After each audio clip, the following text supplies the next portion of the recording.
italiano, classe 1923, di padre e madre risparmiati da una guerra mondiale, ma già in tenera età, con prepotenza e con slealtà, qualcuno a obbedire e a combattere ti insegnerà.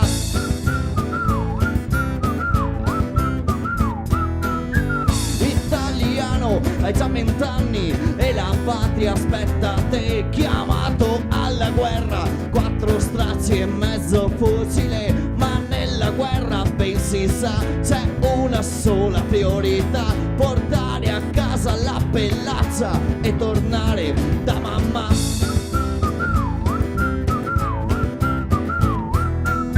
Caro italiano, se sapevi degli orrori che vedevi ben lontano dalla terra e dal lavoro che facevi, purtroppo la tua volontà e la tua forte ingenuità sono pane per i denti di chi governa con avidità.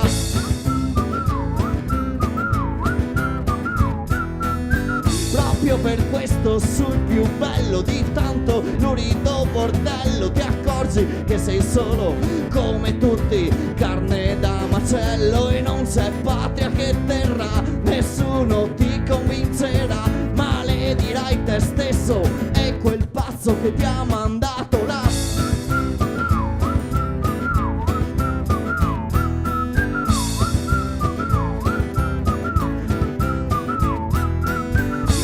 Italiano, sei tornato e il messaggio hai portato nelle case di chi aspetta e non è stato fortunato, e alcune madri disperate non verranno mai consolate e piangeranno per sempre le loro creature massacrate. Italiano, sei già grande, le cose ormai ne hai viste tante e gli orrori che hai vissuto ti ritornano sempre in mente. Il tuo paese questo qua, se è meglio o peggio non si sa, crediamo almeno alla memoria, un po' di buono insegnerà.